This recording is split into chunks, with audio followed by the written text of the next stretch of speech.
Welcome to rhythm of learning.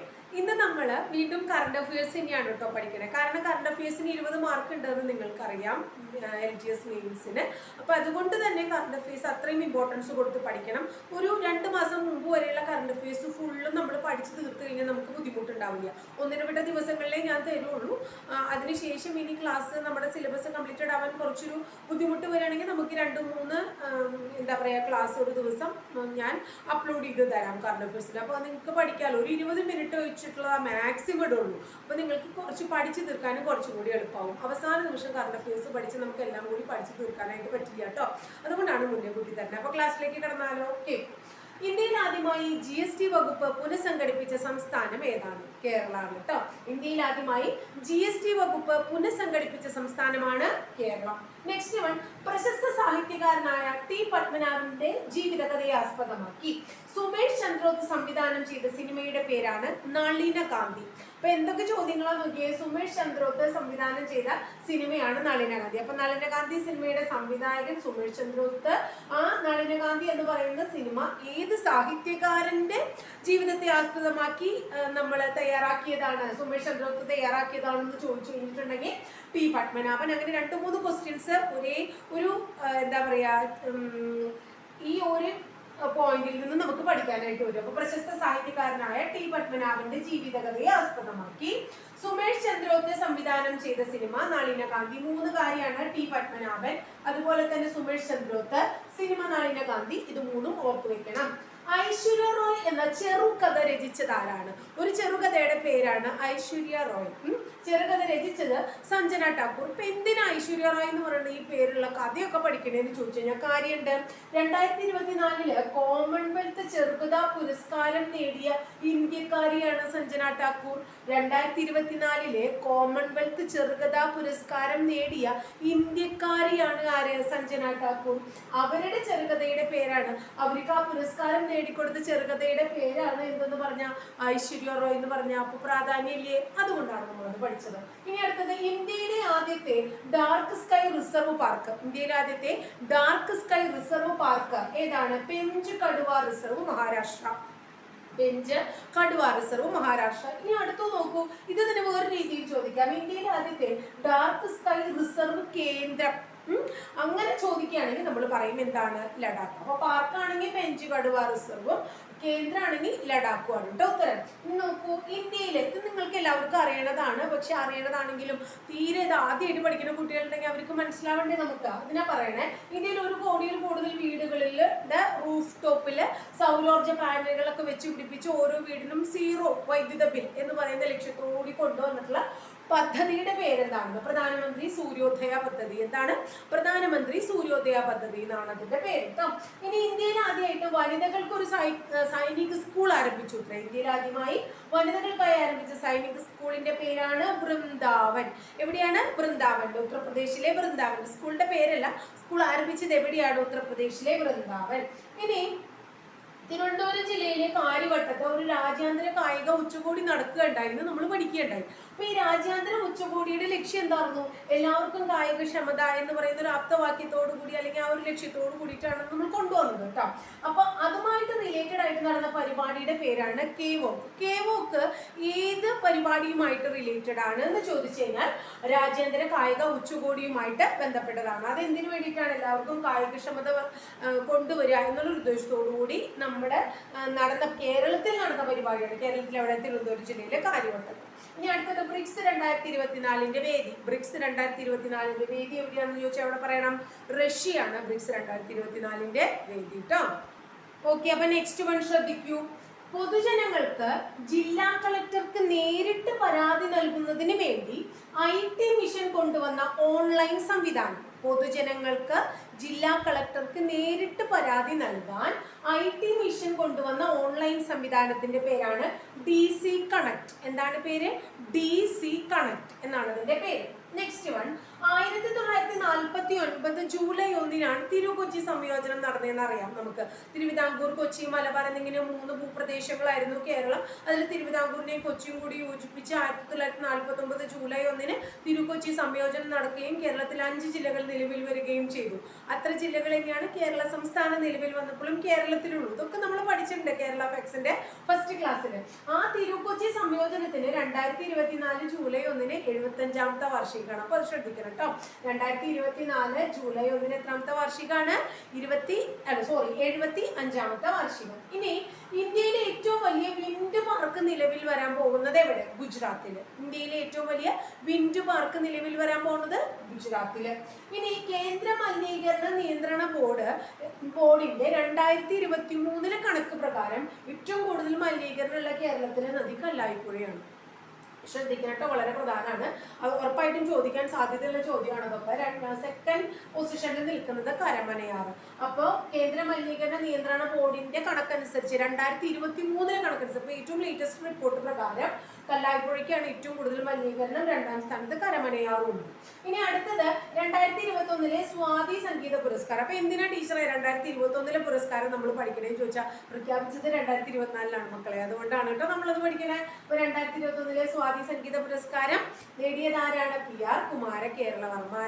PR കുമാര കേരള വർമ്മ കേട്ടോ. ഇനി നോക്കൂ, പരാക്രം ദിവസ് അതായത് ഏത് ദിവസമാണ് പരാക്രം ദിവസ്? ജാനുവരി 23. ഈ ജാനുവരി 23 പരാക്രം ദിവസ് എന്ന് പറയുന്ന ദിവസമായിട്ട് നമ്മൾ കൊണ്ടാടിയത് ആരുടെ ഓർമ്മയ്ക്ക് വേണ്ടിയിട്ടാണ്? സുഭാഷ് ചന്ദ്രബോസിന്റെ ജന്മദിനമാണ്. അപ്പൊ സുഭാഷ് ചന്ദ്രബോസിന്റെ ജന്മദിനമായ ജാനുവരി 23 ഇന്ത്യയിൽ പരാക്രം ദിവസ് എന്ന് പറഞ്ഞ് നമ്മൾ കൊണ്ടാടുന്നു. ഇനി ഇന്ത്യൻ ക്രിക്കറ്റ് ടീമിന് പുതിയൊരു കോച്ച് വന്നു. കോച്ചിന്റെ പേരെന്താ അറിയോ നിങ്ങൾക്ക്?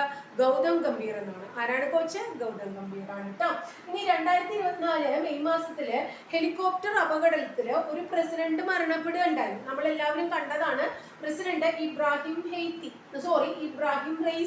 ഈ ഇബ്രാഹിം റൈസി ഏത് രാജ്യക്കാരനാ? അങ്ങനെയും ചോദിക്കാം. ഇറാൻ.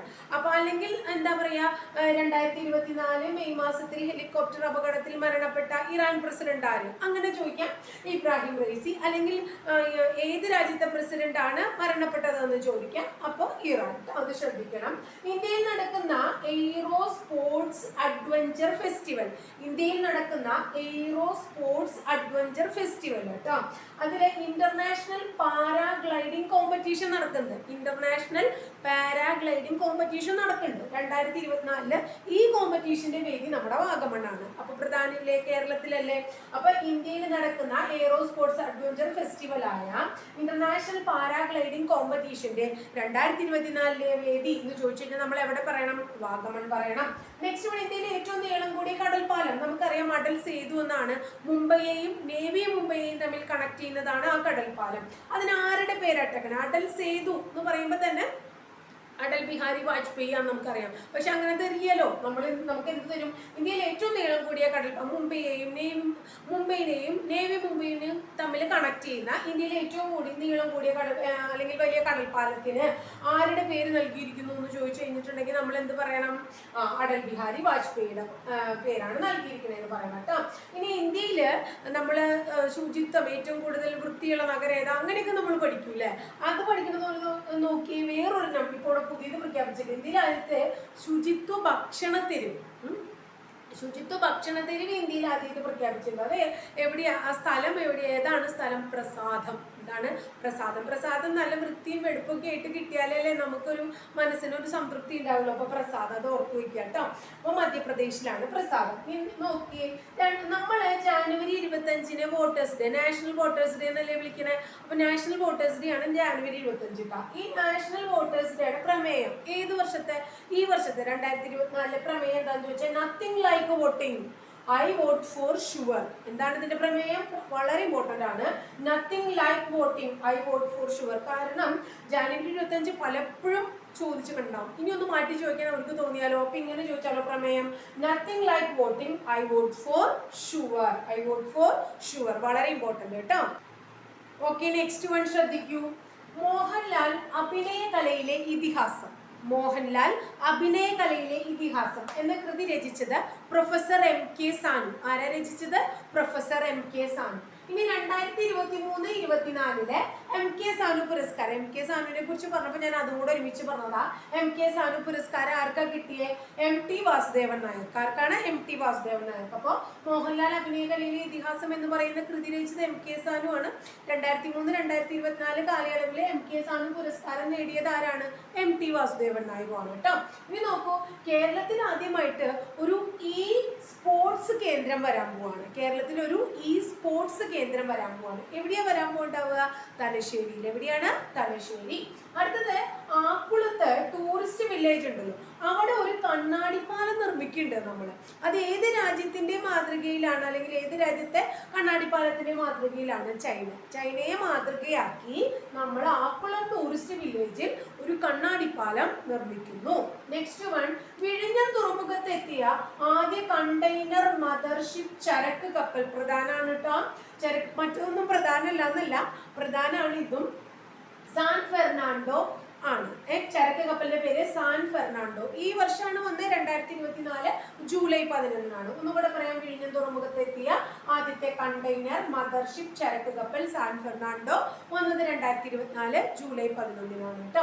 ഇനി നോക്കൂ, നിങ്ങൾ കേട്ടിട്ടുണ്ടോ അത് ഒരു റോബോട്ട് കുഴഞ്ഞു വീണ് മരിച്ചു എന്ന്, ജോലിഭാരം കാരണം. നമ്മളിപ്പോ കൊറോണ വന്നതിന് ശേഷം ധാരാളം ചെറുപ്പക്കാരായിട്ടുള്ള ആൾക്കാർ കുഴഞ്ഞു വീണ് മരിക്കണമെന്ന് കേൾക്കണ്ടേ? അതുപോലെ തന്നെ ഇവിടെ നോക്കുക, റോബോട്ട് കുഴഞ്ഞു വീണ് മരിച്ചു. ജോലിഭാരം കാരണം ഏത് രാജ്യത്താണ് ഒരു റോബോട്ട് കുഴഞ്ഞു വീണ് മരിച്ചതെന്ന് ചോദിച്ചാൽ സൗത്ത് കൊറിയ, ദക്ഷിണ കൊറിയയിലാണ് കേട്ടോ. ഇനി നെക്സ്റ്റ് വൺ, ഇന്ദ്രധനുസ്. ഇന്ദ്രധനുസ് നമുക്ക് ആ എന്താ പറയാ, പേര് കേൾക്കുമ്പോൾ തന്നെ ഇന്ദ്രൻസ് ആവാനുള്ള സാധ്യത ഉണ്ടെന്ന് തോന്നും. പക്ഷെ എന്താ വെച്ചാൽ ചിലപ്പോൾ അങ്ങനെ ആവണമെന്നില്ല. നമ്മളെ പറ്റിക്കാനും PSC പലപ്പോഴും ഇങ്ങനത്തെ ചോദ്യങ്ങളൊക്കെ ചോദിക്കാറുണ്ട്. നമ്മൾ പഠിക്കണം, ഇന്ദ്രധനുസ് എന്ന് പറയുന്ന ആത്മകഥ രചിച്ച ഇന്ദ്രൻസ് ആണ്. വസ്ത്രാലങ്കാരവുമായി ബന്ധപ്പെട്ടൊക്കെ വന്ന ആള് അല്ലേ, വളരെയധികം വലിയൊരു നടനായി മാറിയതാണ്. ഇന്ത്യയിലെ തന്നെ മികച്ച നടന്മാരിൽ ഒരാളായിട്ട് മാറിയ വ്യക്തിയാണ്. അപ്പൊ അതിന് പ്രാധാന്യമുണ്ട്. ഇനി ഹെപ്പറ്റൈറ്റിസ് എ രോഗത്തിനെതിരെ ഇന്ത്യ തന്നെ തദ്ദേശീയമായിട്ട് ഒരു വാക്സിൻ വികസിപ്പിച്ചെടുത്തു. വാക്സിന്റെ പേര് ചോദിച്ചാൽ നമ്മൾ പറയും ഹാവിഷുവർ. എന്താണ്? ഹാവിഷുവർ എന്നാണ് ആ വാക്സിന്റെ പേര്. നമ്മൾ വികസിപ്പിച്ചതാണ് ഇന്ത്യ. അപ്പൊ അതുകൊണ്ട് അതിന് പ്രത്യേകതയുണ്ട്. അതുപോലെ ആയുഷ്മാൻ ആരോഗ്യ മന്ദിർ. എന്താ ആയുഷ്മാൻ ആരോഗ്യ മന്ദിർ? വേറൊന്നുമില്ല കേട്ടോ. ഇനി നമ്മുടെ സ്റ്റേറ്റിലെ ഗവൺമെന്റ് ഹോസ്പിറ്റലുകൾ ഏത് പേരിൽ അറിയപ്പെടും? ആയുഷ്മാൻ ആരോഗ്യ മന്ദിർ എന്ന പേരിൽ അറിയപ്പെടും കേട്ടോ. അപ്പൊ ഇനിയിപ്പോ ഗവൺമെന്റ് ആശുപത്രികളല്ല, അങ്ങനെയല്ല, പേരെന്താണ്? ആയുഷ്മാൻ ആരോഗ്യ മന്ദിർ എന്നാണ്. അടുത്ത് നോക്കിയേ, കേരള പ്ലാന്റേഷൻ എക്സ്പോ നടക്കുന്നുണ്ട് 2024 ഈ വർഷം. അതിന്റെ വേദി എവിടെയാന്ന് ചോദിച്ചാൽ നമ്മൾ പറയും കൊച്ചിയിലാണ് അതിന്റെ വേദി. Next one, BNS. എന്താ BNS? ഭാരത് ന്യായ സംഹിത. ഭാരത് ന്യായ സംഹിത. ഇങ്ങനെ ഒരു ന്യായ സംഹിത എന്നാ വന്നേ? 2024 ജൂലൈ 1 വന്നു. എന്ന് വന്നു? 2024 ജൂലൈ 1 വന്നു. ഇങ്ങനെ ഒരു ന്യായ സംഹിത ഇന്ത്യയിൽ വന്നിട്ട് ആദ്യമായിട്ട് FIR റിപ്പോർട്ട് ചെയ്ത പോലീസ് സ്റ്റേഷൻ ഏതാന്ന് നമ്മളോട് ചോദിച്ചാലോ അതിന് ഉത്തരം എന്താണ്? മധ്യപ്രദേശിലെ ഗ്വാളിയോറിലുള്ള ഹസീര പോലീസ് സ്റ്റേഷൻ. മധ്യപ്രദേശിലെ ഗ്വാളിയോറിൽ ഹസീര എന്ന് പറയുന്ന ഒരു പോലീസ് സ്റ്റേഷൻ ഉണ്ട്. അവർ അത്ര ആദ്യമായിട്ട് ഈ ഭാരത ന്യായ സംഹിത അനുസരിച്ച് ഇന്ത്യയിൽ ആദ്യമായിട്ട് FIR രജിസ്റ്റർ ചെയ്തത്. അപ്പൊ കേരളത്തിൽ ചോദിച്ചു കഴിഞ്ഞാലോ, കേരളത്തിൽ കൊണ്ടോട്ടി പോലീസ് സ്റ്റേഷൻ ആണ്. മലപ്പുറം ജില്ലയിലെ കൊണ്ടോട്ടി എന്ന് സംശയമില്ലല്ലോ, കൊണ്ടോട്ടി പോലീസ് സ്റ്റേഷൻ കേട്ടോ. ഇനി അടുത്തത് എന്താ കേരാന്ന് ചോദിക്കാന്ന് വിചാരിക്കുക. അപ്പൊ കേര എന്താന്ന് ചോദിച്ചാൽ നമുക്കറിയാം കാലാവസ്ഥ ഇപ്പൊ നമ്മൾ വിചാരിക്കുന്ന രീതിയിലൊന്നും അല്ല. കാലാവസ്ഥ വളരെയധികം മാറ്റമുണ്ട്. അപ്പൊ ആൾക്കാരുടെ കൃഷിയൊക്കെ നശിക്കുകയാണ്. അങ്ങനെ കാലാവസ്ഥയ്ക്ക് അനുകൂലമായി മൂല്യവർദ്ധിത വിപണി കണ്ടെത്തുക, അതായത് കൃഷിയുമായിട്ട് റിലേറ്റഡ് ആയിട്ട്. എന്നിട്ട് കാർഷിക മേഖലയ്ക്ക് സമഗ്ര വികസനം കൊണ്ടുവരിക. അതായത് കർഷകർക്ക് ബുദ്ധിമുട്ടുണ്ടാക്കാതെ കാർഷിക മേഖലയ്ക്ക് സമഗ്ര വികസനം കൊണ്ടുവരുന്ന പദ്ധതിയുടെ പേരാണ്. അതായത് കാലാവസ്ഥയ്ക്ക് അനുസരിച്ച് കൃഷി നടത്താൻ കർഷകരെ നമ്മൾ മനസ്സിലാക്കി കൊടുക്കുന്നു. ആ പദ്ധതിയാണ് എന്ത്? കേര.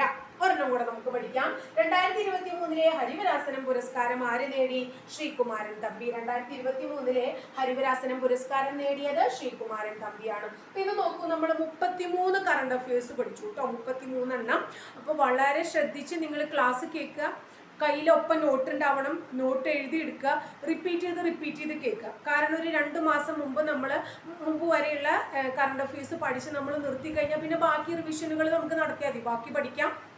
കറണ്ട് അഫയേഴ്സ് വീണ്ടും പഠിക്കുമ്പോൾ ആ 20 മാർക്ക് നമ്മുടെ കയ്യിലിരിക്കും. അപ്പം എൻ്റെ കൂടി നിങ്ങളിത് എഴുതിയെടുത്ത് ഭംഗിയായിട്ട് പഠിക്കുകയാണെങ്കിൽ 20 മാർക്ക് നിങ്ങൾക്ക് ഉറപ്പിക്കാൻ അതിൽ യാതൊരു സംശയമില്ല. നിങ്ങളുടെ ധാരാളം കമൻസ് എനിക്ക് കിട്ടുന്നുണ്ട്. അതിലെനിക്ക് വളരെയധികം സന്തോഷമുണ്ട്. നിങ്ങൾ എന്താ ക്ലാസ് മനസ്സിലാവണു എന്നൊക്കെ എനിക്ക് എന്താ പറയുക മനസ്സിലാക്കാനായിട്ട് സാധിക്കുന്നുണ്ട്. അപ്പോൾ നിങ്ങളൊരു കാര്യം ചെയ്യൂ, കമൻറ്റ് ഇടണോൻ്റെ ഒപ്പം തന്നെ ലൈക്കും കൂടി ഇടൂ. അപ്പോഴല്ലേ നിങ്ങൾക്ക് ക്ലാസ് ഇഷ്ടമായോ എന്ന് എനിക്കറിയുള്ളൂ. കുറേ പേര് ക്ലാസ് ഇഷ്ടമായി എന്ന് പറയുന്നുണ്ട് കേട്ടോ. അപ്പോൾ ലൈക്ക് ചെയ്യുക. അതുപോലെ തന്നെ നിങ്ങളുടെ ഫ്രണ്ട്സിന് ഇത് ഷെയർ ചെയ്ത് കൊടുക്കുക ക്ലാസ്. കൂടാതെ നമുക്ക് ആദ്യമായിട്ട് കാണുന്ന കുട്ടികൾ ഉണ്ടാവുമല്ലോ, അപ്പം നിങ്ങളൊന്ന് സബ്സ്ക്രൈബ് ചെയ്യുകയും ചെയ്യുക. എന്നാലല്ലേ ഞാൻ ഓരോ ദിവസം അപ്ലോഡ് ചെയ്യുന്ന വീഡിയോസ് കൃത്യമായിട്ട് നോട്ടിഫിക്കേഷനായിട്ട് നമുക്ക് കിട്ടുള്ളൂ. അപ്പോൾ അടുത്ത ദിവസം നമ്മുടെ LGS യജ്ഞത്തിൽ വളരെ നല്ലൊരു ടോപ്പിക്കുമായിട്ട് നമുക്ക് വീണ്ടും കാണാം കേട്ടോ.